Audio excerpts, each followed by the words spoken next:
From the KDLM studios in Detroit Lakes, it's Hodge Podge with Carol McCarthy, presented by Partnership for Health, and now airing on TV3.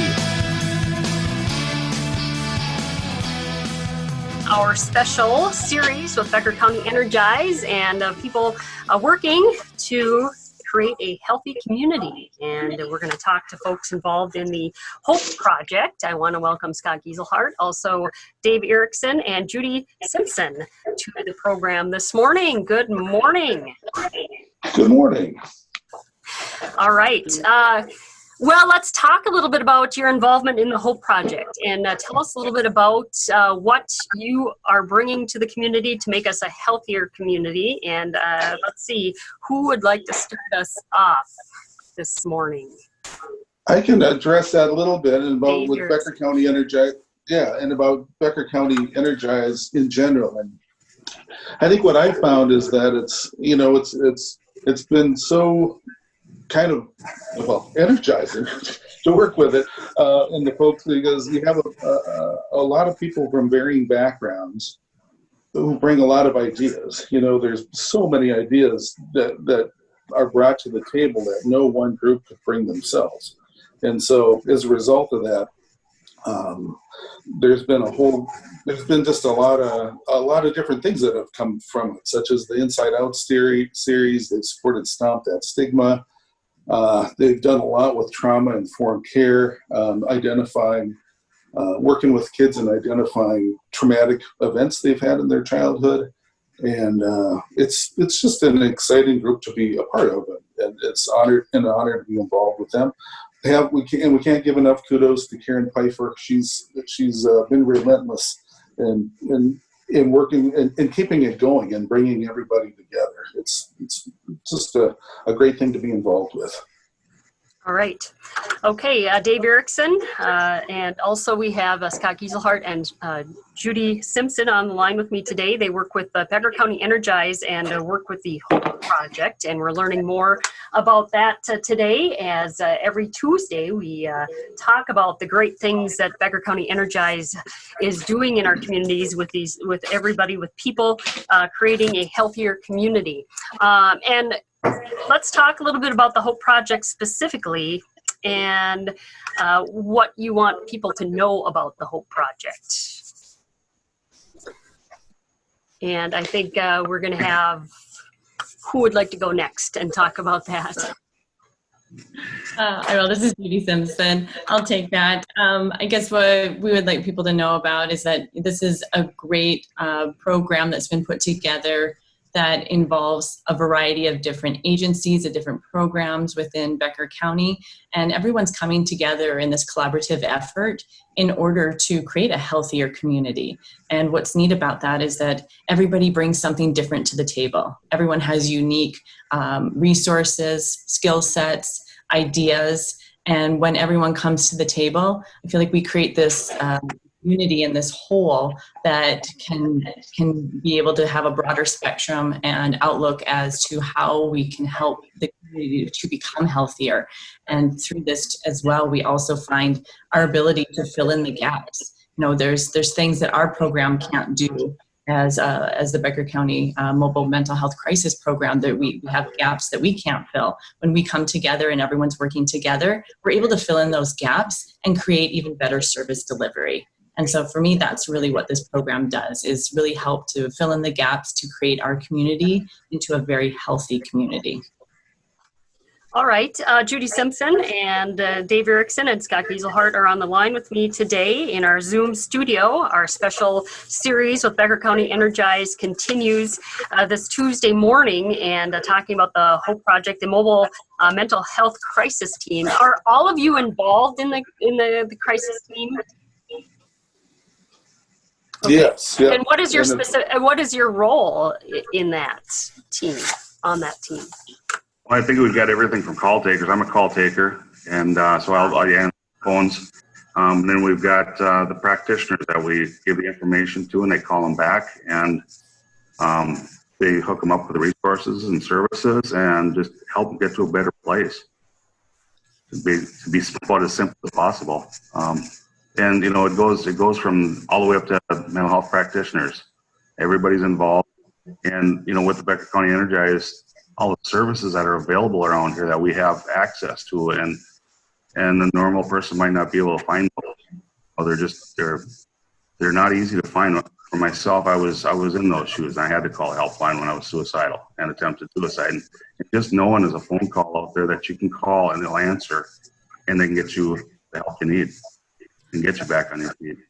Right. And, I think things have gotten better as far as people being able to utilize, their mobile phones, being on the phone, even texting if they need help. But I know that there's always improvement that we could do as well. But like you said, Scott, the availability and the resources, I think, are being put out there more for people. So if they are feeling that they are in a crisis, and this is a very trying time that we're in right now. So I'm sure people are needing to reach out and needing to hear this today about what your service is all about with the Hope Project. What should people do? What do you want people to know of people maybe who are experiencing a crisis right now, or people who know of others who may need help? What do you want to tell them today? Well, one of the biggest things I can think of in regard to that is if you know people that are struggling. I mean, we all struggle at times, and to be kind to each other and support each other, and to be non-judgmental, and to help people find a place that will help them. And as far as people, it can be tough to first make that call, and so when people call the crisis line, or they reach out, the first thing we want to do is just to make it a safe experience for them, and to know that they're not going to be judged, and they're calling a place that really wants to help, and we have access to resources. They'll be able to talk with the crisis worker right off the bat, and we can stay on with them for up to a few weeks, and we can help them get connected with the services that they need. So those are a couple of things. Judy, Scott, if you have other things to add to that. I think, what I would like people to know about the program is, it's confidential. And I think that's a big thing. Someone's always worried about who's going to know about it, who's going to know I'm calling. No one's going to know that you're calling. It's a confidential program. No one knows you're calling in. And again, it really is, trained individuals that know how to help someone in a crisis situation. And how can we best support someone in that type of experience? And again, I think there's a lot of fallacy too that, if you're in a mental health crisis, that means that you have to be suicidal. You don't even have to be having thoughts of suicide. You can have a bad day and just say, I don't know if I can get through my day today, or I'm struggling today. I can't stop crying today. I'm feeling anxious today. There's a variety of reasons to utilize the hotline that are very minimal, are suicidal ideation calls. So feel free to call when you're having a tough day. I want people to know that we all experience bad days and tough days. And sometimes our normal support networks that we typically have just aren't available to us. And so we do need someone to reach out to talk to, just to process what happened for the day.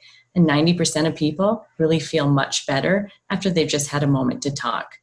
And I think if we can kind of break down that stigma about mental health and about suicide, I think that it'll open the doors for people to feel more confident and comfortable in talking about those types of situations and symptoms. Okay. All right. And what is the hotline? We should give that out here this morning before we go further. Go ahead. Our hotline number, we've got a couple different numbers. You can call 218-850 and then the words help. We do have a toll-free number, which is 877-380-3621. All right. And this is for any age, anybody, any situation, 24 hours a day? Yes. Yep. Okay. And Scott, you said you're a call taker. So what's your experience? Somebody calls in and you kind of direct them to somebody, take their number down, or how does that work? Yeah, I get the information from them, so I can pass it on to a practitioner. And sometimes I have to help them just kind of understand that it's okay not to be okay, and we all go through things. And I'm a certified peer support specialist, so I've had a lived experience. So sometimes if things are a little rough, I can share that a little bit and let them know they're not alone. That's the biggest thing, is that they're not alone. Others have gone through this, and you can come out of this. I mean, it's not something that's a life death situation we have to be dealing with. We can get better. There's resources out there, and we can help. And I'd also like to add that with that phone number, program that number into your phone. I know what it's like to be someplace and not have a phone number for somebody else that's hurting. And to try to remember that number, or dig for a card, program that into your phone so you have it. It might not be for yourself, it might be for a loved one. All right, yeah, and that number again is 218-850-HELP. There's also the toll-free number, 877-380-3621. So this number, this resource is available to anybody, listening. If you're listening to this, it's available to you. But what is the outreach? How far out do you reach? How many, if you do track calls by, just the counties, just to keep data, how far out do you reach this helpline? Good question. Generally, we cover all of Becker County and the White Earth Reservation as well. Okay. All right. So folks are listening today, or they're tuning in online. We've got members of the Hope Project, and they're talking to us about being able to call in a crisis line. And we've got a team of folks working behind the scenes, and it is a great resource for our community. It's a mobile mental health crisis team. And also an online resource hub is Becker County Energize as well. So you can, if you're listening, you can check out Becker County Energize, and I know you can go online and find out all the information, all the numbers as well. But I'm glad that we've got you guys on the line with us today talking about this project, because it is, people calling in. Are they able to do like a Zoom, if they need to talk to somebody face to face? Are they able to do that if they want to? Are they able to text? I mean, do you get like text messages as well?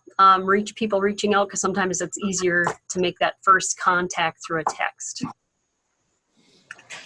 People can reach us through text, but there's also a text line in Minnesota, and I don't know if one of you guys has that number offhand. We can get that to you. But we also, especially now, we do Zoom video chats, and we do phone support as well.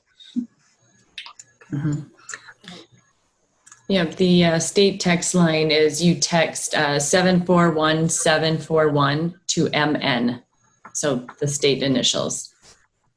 All right. Yeah. So there's all forms of ways for people to make that first contact, and then from there, talk. I think the biggest thing is to make that first step, like Scott had said, and just reach out and know that somebody's always there, which is good to know. And as why we do this every Tuesday is to let people know the resources in our community, people working together to create healthier communities. Whether it's physical, mental health, or spiritual well-being as well. So, and anything else you want to leave folks with as we wrap up this morning? I just, like Scott said, I really can't stress enough myself just to reach out, to make the call. That again, we strive to make it a safe experience. As Judy said, a very looking for the word, Judy. Anonymous. It's private and confidential, and we just urge people to reach out. All right. Well, I appreciate you being online with me this morning. I want to thank Dave Erickson and Scott Geiselhart and Judy Simpson for joining me today as we continue with our Becker County Energized series every Tuesday here at 9 o'clock until 9:15. And thank you guys so much, and have a great day. Thanks, Carol. Thank you.